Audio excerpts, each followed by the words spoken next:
নমস্কার ভক্তবৃন্দ। পবনপুত্র রামভক্ত মহাবীর হনুমানের কৃপা ছাড়া জীবনের কোনো বাধাই অতিক্রম করা সম্ভব নয়। আজকের ভিডিওতে আমরা পাঠ করব শ্রী হনুমান বন্দনা। ভক্তিভরে এই বন্দনা পাঠ বা শ্রবণ করলে ভয়ভীতি দূর হয় এবং আত্মবিশ্বাস বৃদ্ধি পায়। আসুন আমরা মস্তক অবনত করে বজরংবলীকে স্মরণ করি।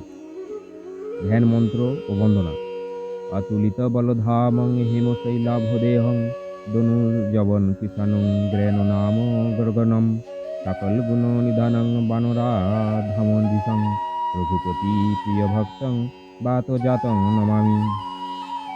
এর ভাবার্থ হল, হে অতুলনীয় বলের আধার, স্বর্ণশৈল সোমেরুর ন্যায় যার উজ্জ্বল দেহ, যিনি রাক্ষস স্বরূপ বনের অগ্নিতুল্য, জ্ঞানীদের মধ্যে যিনি অগ্রগণ্য, সমস্ত গুণের আধার এবং বানরকুলের অধিপতি, সেই রঘুপতি শ্রীরামচন্দ্রের প্রিয় ভক্ত পবনপুত্র হনুমানকে আমি প্রণাম জানাই।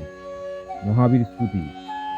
মনোজবং মারুত তুল্য বেগম জিতেন্দ্রিয়ং বুদ্ধিমত্তাং বরিষ্ঠম বাতোত্তজং বানরৈথমুখম শ্রীরামদূতং শিরাসা নমামি।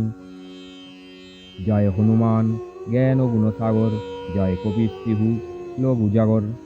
রামতুলিত বলধাম অঞ্জনী পুত্র পবন সুত নাম, মহাবীর বিক্রম বজরঙ্গী কুমতি নিবার সুমতিকে সঙ্গী। কাঞ্চন বরণ বিরাজ সুবেশা, কানন কুণ্ডল কুঞ্চিত কেশা। হাত বজ্র ও ধ্বজা বিরাজে, কাঁধে মুঞ্জ জিনেও সাজে। শঙ্কর সুবন কেশরী নন্দন, তেজ প্রতাপ মহাজগবন্দন। বিঘ্ন বিনাশক তুমি হে দয়াল, রক্ষা করো আমায় চিরকাল। জয় শ্রীরাম, জয় বজরংবলী। প্রতি মঙ্গলবার বা শনিবার এই হনুমান বন্দনা পাঠ করলে অশুভ শক্তি বিনাশ হয় এবং মন শান্ত থাকে। বজরংবলীর আশীর্বাদ পেতে ভিডিওটি লাইক করুন এবং কমেন্টে লিখুন জয় বজরংবলী।